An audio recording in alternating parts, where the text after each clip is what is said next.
हाँ तो दोस्तों, मैं बात कर रहा था कि जो हमारा आयरन थर्ड ऑक्साइड होता है, जैसे ही उसके साथ में क्या होता है, आपका एल्युमिनियम को रिएक्शन करवाई जाती है, तो इस रिएक्शन का एक नाम दे दिया है जो है थर्मिट रिएक्शन। तो ये जो थर्मिट रिएक्शन होता है ये काफ़ी इंपॉर्टेंट है और पूछ लिया जाता है कि व्हाट इज़ थर्मिट रिएक्शन। तो थर्मिट रिएक्शन में क्या होता है आपका यहाँ पर, ये तो आपका रिएक्शन आपको पता चली गई है। तो इसी के साथ में आपने ये जो रिएक्शन है इसका ध्यान रखना है कि जब कभी भी जो आपका आयरन थर्ड ऑक्साइड होता है उसके साथ में एल्युमिनियम को रिएक्ट किया जाता है, उस इसी प्रोसेस के जो जरिए होता है। आप देख सकते हैं यहाँ पर रेलवे ट्रैक्स जो होते हैं इनको जोड़ा जाता है और उनकी जो दरारें या क्रैक्स वगैरह होते हैं उनको भरा जाता है। तो ये होता है आपकी एक प्रोसेस, और जिसमें हमने देख लिया कि ये एक तरीके से डिस्प्लेसमेंट रिएक्शन है। आगे नेक्स्ट टॉपिक हमारा क्या रहेगा, extracting metals towards the top of the active series, यानी कि इनकी रिएक्टिविटी के बेसिस पर हम इन्हें सेग्रीगेट कर रहे थे। तो ये अब हमारे टॉप मोस्ट जो हाईली रिएक्टिव होते हैं उनके ऊपर हम आ चुके हैं।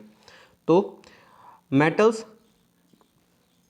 High up to the reactivity series are very reactive, बहुत ज़्यादा रिएक्टिव होते हैं। तो ये सिंपली हमें सिंपल फॉर्म में तो मिलेंगे ही नहीं। तो क्या होता है, obtaining there compounds by heating with carbon, तो इन्हें हम कार्बन के साथ में गर्म करते हैं। फॉर एग्जांपल, अगर जो कार्बन है वो रिड्यूस नहीं कर सकता the oxides of sodium, magnesium, calcium और एल्युमिनियम, तो जो आपका कार्बन होता है वो रिड्यूस नहीं कर सकता आपके सोडियम, मैग्नीशियम, कैल्शियम और एल्युमिनियम को रेस्पेक्टिवली। ये जो मेटल्स होते हैं ये हाईली रिएक्टिव होते हैं। ऐसा इसलिए होता है क्योंकि इनकी एफिनिटी ऑक्सीजन के साथ में जुड़ने की ज़्यादा अच्छी होती है as compare to the carbon one. So इससे क्या होता है, these metals are obtain by the electrolysis reduction. तो इनमें क्या किया जाएगा, जो इलेक्ट्रोलाइटिक रिडक्शन होता है इस प्रोसेस का यूज़ किया जाएगा। अभी इलेक्ट्रोलाइटिक क्या होती है, फॉर एग्जांपल अगर मान लीजिए जो सोडियम, मैग्नीशियम और कैल्शियम होते हैं इन्हें हम इलेक्ट्रोलाइसिस मोल्टन क्लोराइड्स बनाते हैं पहले इनके, और क्या होगा, जो इनका कैथोड है वहाँ पर जाकर आपका मेटल है वो डिपॉजिट हो जाएगा, और जो दूसरी है यानी कि जो एनोड है, क्लोराइन ऑफ लिबरेटेड, जो आपकी क्लोरीन है वो लिबरेट हो जाएगी आपकी एनोड पर।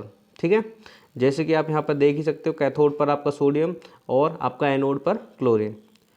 तो इसी तरीके से जो है हमारा एल्युमिनियम ऑक्साइड का रिडक्शन इलेक्ट्रोलाइसिस प्रोसेस के द्वारा किया जाता है। नेक्स्ट टॉपिक रहेगा हमारा रिफाइनिंग ऑफ मेटल, कि हम किस तरीके से रिफाइन करते हैं। यहाँ पर देखिए इलेक्ट्रोलाइसिस प्रोसेस पूरी दिखाई हुई है। इसके अंदर जो कॉपर है वो कहाँ से जा रही है, आपका जो कॉपर इम्प्योरिटी है वो आपकी एनोड पर जमा हो जाएंगी और जो मेटल है वो कैथोड पर जमा हो जाएगा। देखिए ज़रा, the refining of metals. The metals produced by the various reduction process described above are not very pure, यानी कि इतने ज़्यादा प्योर नहीं होते, इनके अंदर कुछ ना कुछ इम्प्योरिटी होती है। They are widely use for the method of refining the impure metal is electrolytic refining. तो इलेक्ट्रोलाइटिक रिफाइनिंग क्या होती है, जैसे कि काफ़ी सारे आपके मेटल्स होते हैं, कॉपर हो गया, जिंक हो गया, टिन हो गया, निकेल हो गया, सिल्वर हो गया, गोल्ड हो गया, तो ये सारे के सारे साफ़ किए जाते हैं इलेक्ट्रोलाइटिकली। तो इस प्रोसेस में होता क्या है, जो आपका एनोड होता है, एक एनोड की स्ट्रिप होती है जहाँ पर आपका प्योर मेटल जो है, strip of the pure metal बनी होती है, और जो metal is made from the cathode. तो आपकी एक जो एनोड होती है वो प्योर मेटल स्ट्रिप होती है, और जो कैथोड होता है वो जो आपकी इम्प्योर मेटल से बना हुआ एनोड होता है, और थिन स्ट्रिप से प्योर मेटल की बना हुआ कैथोड होता है। तो उससे क्या होगा, सॉल्यूशन जो होता है हमारा, क्योंकि हम जानते हैं कि कैथोड पे सारा का सारा जो हमारा प्योर मेटल होगा वो आके जमा होगा, तो इसीलिए उसे काफ़ी थिन रखा जाता है। A solution of the metal salt is use as a electrolytic, एक सॉल्यूशन हम डाल देते हैं जो कि इलेक्ट्रोलाइटिक आपको सॉल्यूशन प्रोवाइड करेगा, ताकि जो इलेक्ट्रॉन से वो ट्रैवल करके जा सकें, जो आपका सब्सटेंस है।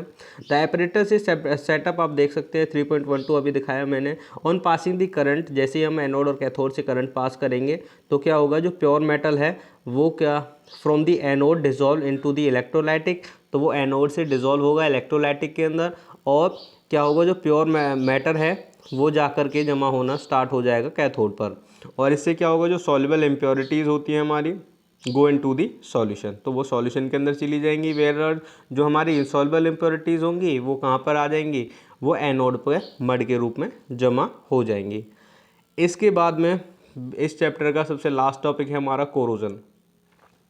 तो जो कोरोजन होता है हम देखते हैं बहुत से अलग अलग तरीके का होता है। जो सिल्वर आर्टिकल्स होते हैं वो काले पड़ जाते हैं, जो कॉपर आर्टिकल्स होते हैं उनको ऊपर कार्बन डाइऑक्साइड की एक परत चढ़ जाती है, धीरे धीरे उनकी शाइनी ब्राउन जो फिनिश होती है उनके ऊपर एक ग्रीन कोट चढ़ जाती है कॉपर कार्बोनेट की वजह से। तो जो आयरन होता है वो भी ब्राउन कलर का हो जाता है जिसे हम रस्ट बोलते हैं।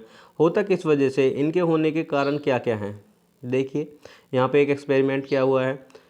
सबसे पहली टेस्ट ट्यूब में यहाँ पर एयर भी है और वाटर भी है तो रस्ट लग गया है। दूसरी में जो ऑयल है वो सेपरेट कर रहा है एयर को और वाटर को, तो जो है बी वाले में आपका जो रस्ट है वो नहीं लगेगा, और सी वाले में क्योंकि यहाँ पर वाटर अवेलेबल नहीं है और जो आपके ड्राइंग एजेंट हैं एनहाइड्रस कैल्शियम क्लोराइड, ये इसे सूखा रखेंगे, वाटर का कहीं तक भी कुछ भी कंटेंट इसमें नहीं आएगा, तो इनके अंदर भी जो है जंग नहीं लगेगा। तो यहाँ पर यही बताया जा रहा है कि जंग लगने के लिए, रस्ट लगने के लिए आपका एयर का प्रेजेंट होना भी ज़रूरी है और सेम एज़ वाटर का प्रेजेंट होना भी ज़रूरी है। इसीलिए जो आपके ह्यूमिड एरियाज़ होते हैं वहाँ पर काफ़ी ज़्यादा कोरोजन आपको देखने को मिलता है, फिर रस्टिंग आपको देखने को मिलती है आयरन मटेरियल्स के अंदर। तो प्रिवेंशन हम किस तरीके से कर सकते हैं, प्रिवेंशन जो है हम या तो पेंट कर सकते हैं, ऑयलिंग कर सकते हैं, ग्रीसिंग कर सकते हैं, गैल्वेनाइजिंग कर सकते हैं, क्रोम प्लेटिंग कर सकते हैं, एनोडाइजिंग कर सकते हैं और एलॉयज़ बना सकते हैं। गैल्वेनाइजेशन एक ऐसा प्रोसेस होता है जिसके अंदर जो है एक बहुत ही पतली सी जिंक की लेयर लगा दी जाती है जो आपके आयरन आर्टिकल्स होते हैं, ताकि उनके अंदर जो है वो जंग ना लगे। और क्या है आपका, जो एलॉयज़ होते हैं वो काफ़ी बेटर तरीके से इम्प्रूव कर देते हैं किसी भी मेटल की प्रॉपर्टीज़ को और उनके अंदर जंग नहीं लग पाता। जैसे कि iron is the most widely use metal, सबसे ज़्यादा यूज़ किए जाने वाला मेटल है। ये हमें it never use in its pure state, अपनी प्योर स्टेट में कभी भी यूज़ नहीं किया जाता, बिकॉज जो आयरन होता है हमारा काफ़ी सॉफ्ट होता है, स्ट्रेची होता है और आसानी से गर्म करने पर जो है ये आपका मेल्ट हो जाता है। लेकिन अगर हम इसके साथ में कार्बन जो है उसे मिला देते हैं तो ये काफ़ी स्ट्रॉन्ग बन जाता है। इसलिए क्या किया जाता है, जब कार्बन को निकल के या क्रोम के साथ में मिला दिया जाता है तो इससे हमें क्या मिलता है, हमें स्टेनलेस स्टील मिलती है। तो यहाँ पे देखना है ये वाली जो लाइन है, निकल और क्रोमियम के साथ में मिलाते हैं तो हमें क्या मिलता है, स्टेनलेस स्टील। ठीक है, आगे क्या है,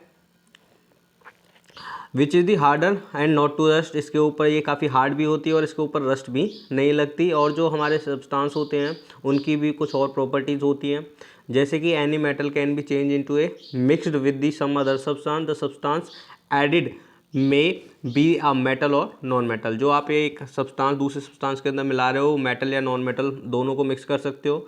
और जो एलॉय होता है एक होमोजीनियस मिक्सचर होता है ऑफ दी टू और मोर metals.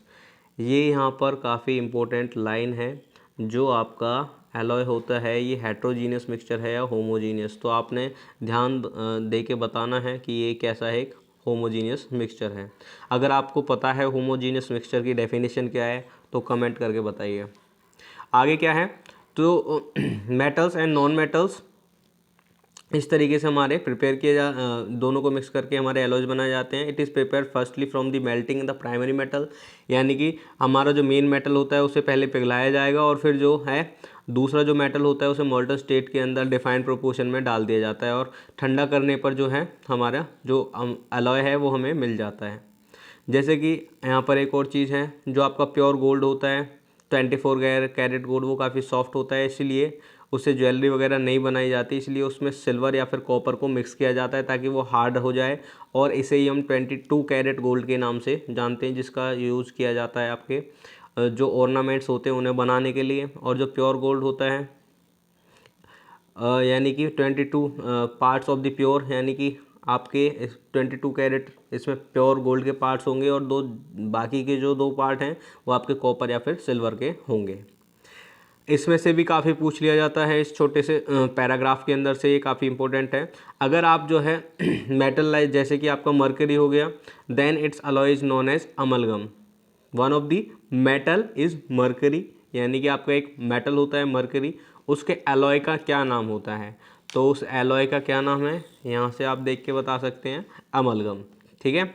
The electrical conductivity of the melting point is allow less than the pure metals, यानी कि प्योर मेटल के मुकाबले जो इनकी इलेक्ट्रिकल कंडक्टिविटी होती है वो थोड़ी सी कम होती है।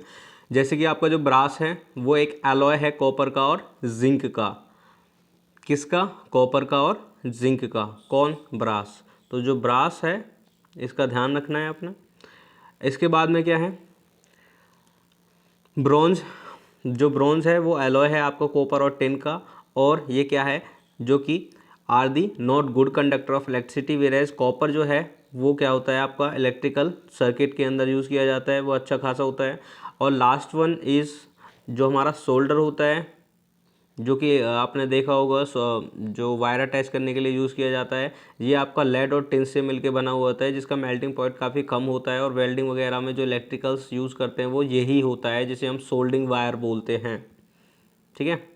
और इसे मेटलर्जी आप पढ़ लेना। जो आयरन पिलर है हमारा कुतुब मीनार के पास में, वो लगभग 1600 साल पहले बना हुआ था और आयरन वर्कर्स के द्वारा बनाया गया था। उन्होंने एक ऐसी टेक्निक जो है बना ली थी जो कि रस्ट प्रूफ थी, और इनकी जो क्वालिटी रस्ट रेजिस्टेंस की थी, उन्होंने साइंटिस्ट आज भी उसके ऊपर जो है वर्ल्ड के अलग अलग हिस्सों में जो है स्टडी कर रहे हैं। जो आयरन पिलर है वो लगभग 8 मीटर का है और 6 टन का है। ठीक है। इसके बाद में आपके एक्सरसाइज ख़त्म हो गई है। तो आज आपका ये 3rd चैप्टर यहाँ पर ख़त्म हो गया है।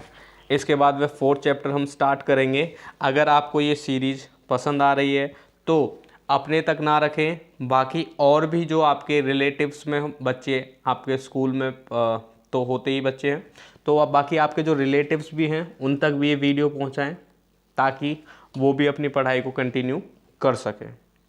ठीक है। Have a good day.